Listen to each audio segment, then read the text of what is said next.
Ladies and gentlemen, and hello, beautiful people. Welcome to the national championship game for this 2025 season. And the winner of this, win it all, take it all, and take home the national championship. Oh, snap. We have the bandits here. We didn't know the band was going to be here. I mean, I didn't know that. Nice tackle. And listen, the winner of this championship game will take home the national championship trophy title. Here's only one thing we didn't know. The NC State marching band is there. I'm so shocked that I have never seen they're going to be there, and certainly they are. Honestly. Doesn't range that far forward often. Tries to knock it down here. Ramsey picks it up. Already one good look tonight for Ramsey. Scored last game. Amon trying to get him more involved. Amon looking through. Off the chest. Gets that line. Cuts it in front.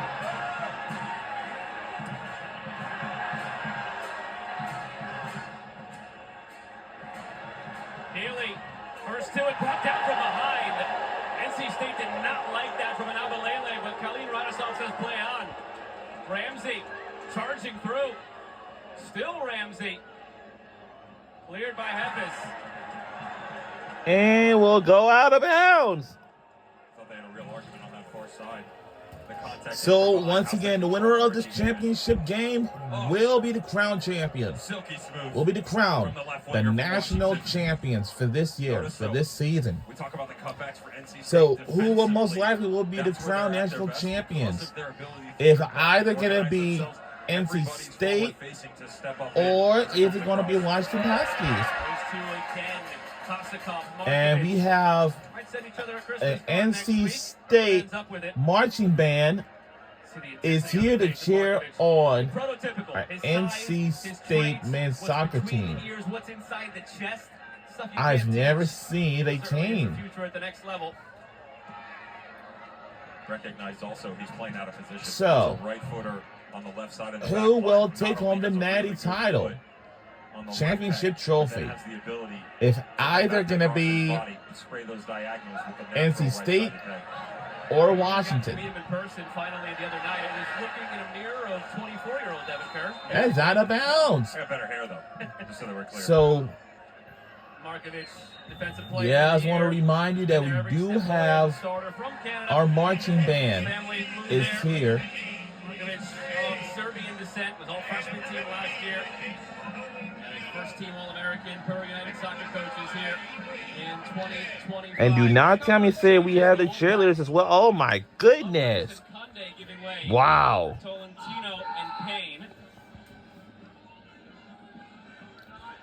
Wow. Wow. We have the cheerleaders also. We have the marching band. It's here to cheer on our team. Contact in the middle. Abalele had a chance. Could not pull the trigger as he turned. Guarded tightly by Markovic. Kosakov. Oh, through Maloney. Kosakov, Hall, and Abalele on the turn. Kosakov was there. Shot goes wide. Another bright moment, though. Playing through Kosakov and Abalele. Super clever from Charlie Kosakov. And we are live in Cary, North Carolina. It's our final time here. And during the semifinal game last week, I would say like on a Friday, I'd say NC State has survived in the semifinal, and that goes for Washington Huskies. And they both came here for the national championship game.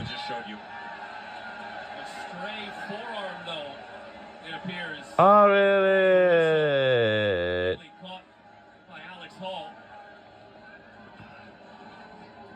What you heard before that, though, was our first very audible "Let's Go Huskies" chant of the evening. This foul, though, will stymie it. Just as it seemed Washington was starting to gather momentum toward the end of this first half. No doubt there. Colleen Runasoff all over it. Straight hand to the face of Tay Healy. From Southampton, New Hampshire. Got to see him walk out onto the field for warm-ups, basically arm in arm with his head coach, Mark Hubbard. He played for Coach Hubbard at New Hampshire for 2 years. Now here for 2 years.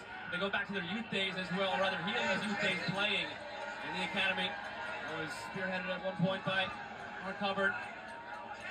These two have known each other for well over a decade now.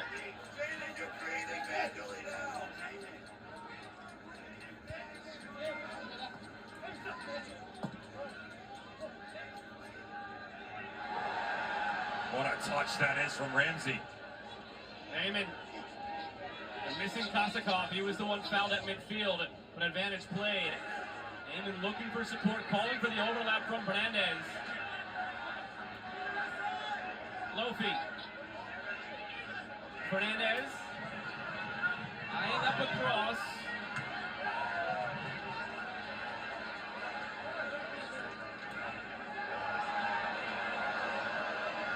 Phillips calling for it. Sends his way. The whistle never blew. Now it does as Phillips is taken wide. As you said, Devin, first card of the evening. Well, oh, wow. Washington. Oh, boy. Left over from the challenge on the far side of the field from Enabalele. They played advantage, possibly a no call, but something that definitely sat in the referee's mind. I understand what Enabalele's trying to do here. There's so much space. He feels like he's got the Oh! He's probably another millisecond from being sent off. If that move comes higher, he's in real trouble in the challenge of Riley Maloney. But it is the right decision. Stays low, yellow card, and then back to business. Maloney dusts himself off back up to his feet. Good to see.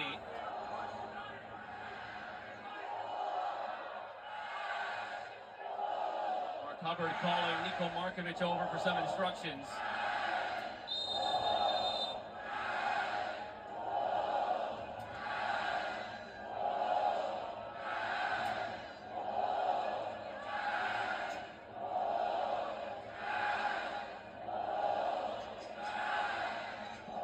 Sounds like a road game, a true road game for Jamie Clark's boys, but that's where they feel at home. They have gotten this tournament each step of the way on the road.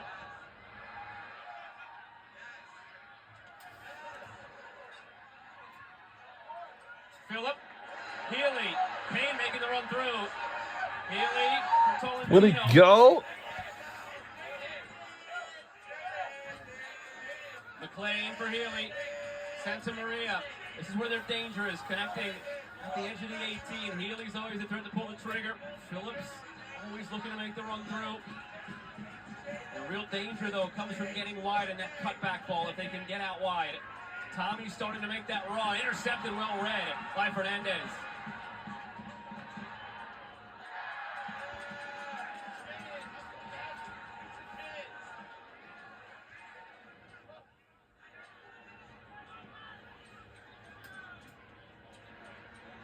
Everything has been even so far.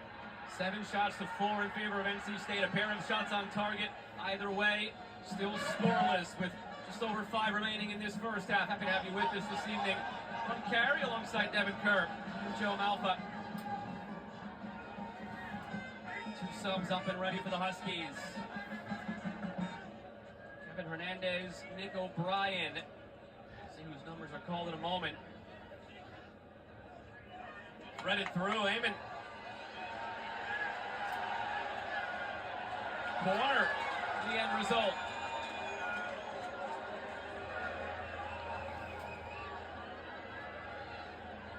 Third corner now for Washington. Archie Eamon positions it again. Eamon, 13 assists on the season for the Big Ten Midfielder of the Year. Eamon drops it in. Free header for Lofi.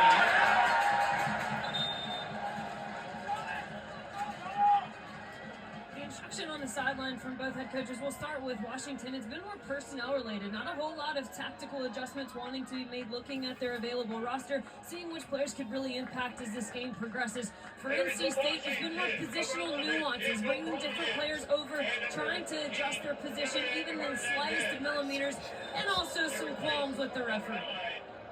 Shocked by the ones with the referee on the back end. Marion making friends down there on the sideline, always appreciative of that. To her point about the positioning, though, one of the changes bringing Tolentino in for Lovelace, that was the communication given to Lovelace. McLean has done a really good job working off of Healy, trying to find link-up play with Santa Maria. And although they found space on that right flank, that's primarily because of the other three, and then Tommy coming high. What they need is balance. Whether it was Lovelace or Tolentino, that will then create a multifaceted attack where you can always use the left. Pretty much everything we've seen in the build right now has been down that right flank. Similar position right now for NC State as they were in on Friday. They were scoreless at halftime of their win against SLU. Washington, though, in some different waters. They were leading 2-0 at this point against Furman a couple of nights ago.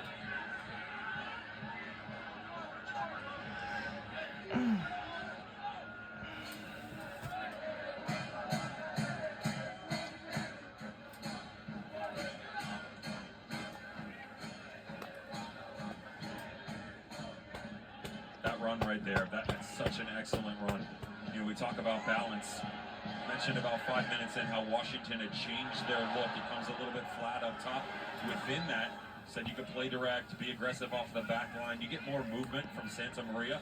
Then you start to drag space with you. You get the opening ball, and then you can play off of it. Those are those millimeters and better decisions that Mark Hubbard, head coach of NC State, is looking for. You don't get anything out of it, but it also leaves some decision-making to be made on that front line of personnel for Washington defensively.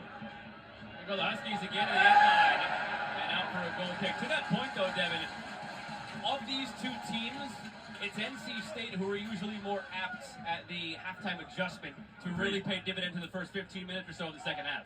But Jamie Clark in the first half has made better adjustments so far. Now, neither team really has incredible chances on goal to look at. However, we've seen both angles and central for Washington in this first half where they've been able to attack. Not as many, and certainly not as frequent for NC State. As cliche as it is, we always talk about the importance of the opening goal. It's particularly important tonight. Washington 12-0-0 when scoring first. NC State 15-0-3 when scoring first. 85 seconds remaining in this first half with which to find that opening goal. Otherwise, lengthy discussions at the break. Here's an opportunity now for the Huskies. Erboff is trying to wins it, and that is empty. Toward goal in! Oh! Wow!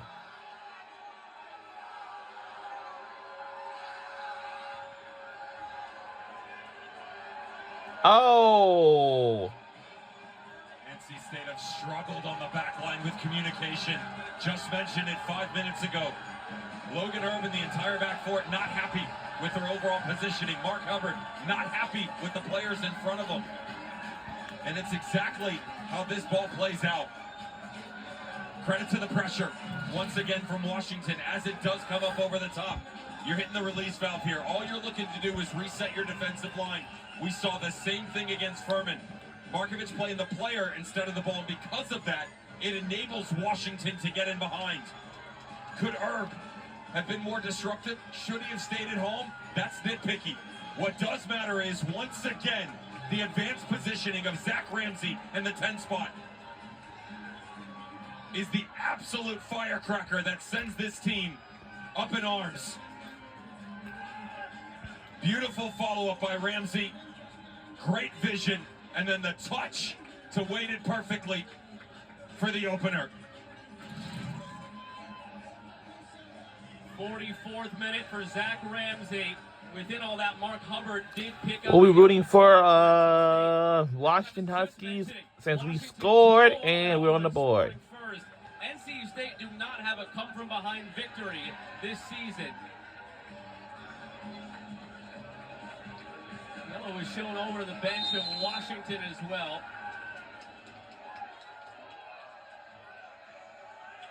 Work on getting who that yellow was for the Huskies in a moment. But a minute to go in this half, and this game has changed completely now. Well, Huskies taking that 1-0 lead. This changes all the discussions at the break as well.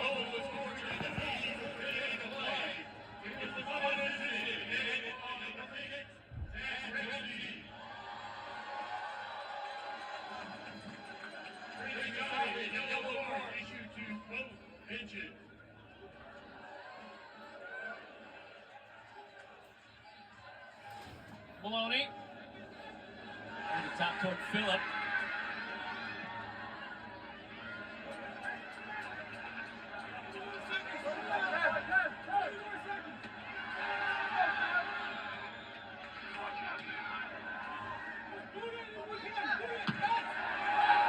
That one might come down with snow on it with 10 seconds to go in this first half.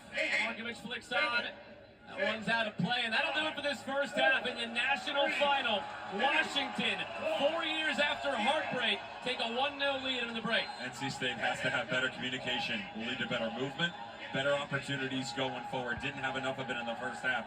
Washington stayed the truest we've seen out of any team in this College Cup so far. Very consistent. Have to maintain that calming disposition when they're off the ball defensively to maintain this lead. Washington perfect this season when scoring first at 12-0-0. Logan Erb with the misstep. And we are joined now on the field at Marion Crowder with Mark Hubbard. Mark, how'd you feel about your decision making in that first half? Decision making on the ball. I think we knew it was going to be pretty much a back and forth affair. A lot of second ball type of stuff and trying to get them away from these transitional moments where they can run at us. Mark Hobart is the head coach for the NC State Wolfpack women's soccer team. Absolutely nothing, so it's disappointing. We're live at the First Horizon Stadium in Cary, North Carolina. You're looking at First Horizon Stadium. We're going to use our width a little bit more. I think we can get around them and get into situations where we can drive the byline a little bit more, and then it comes into those service moments and whether we can pick up things atop the box and get them on target. Thanks a lot. All right, thank you. First ever meeting between the Huskies and the Wolfpack. One of these two teams will end tonight with their first ever national championship, and it's the Huskies who strike first, leading 1-0 at the break. Marion Crowder, Patty Falls have you covered at the break.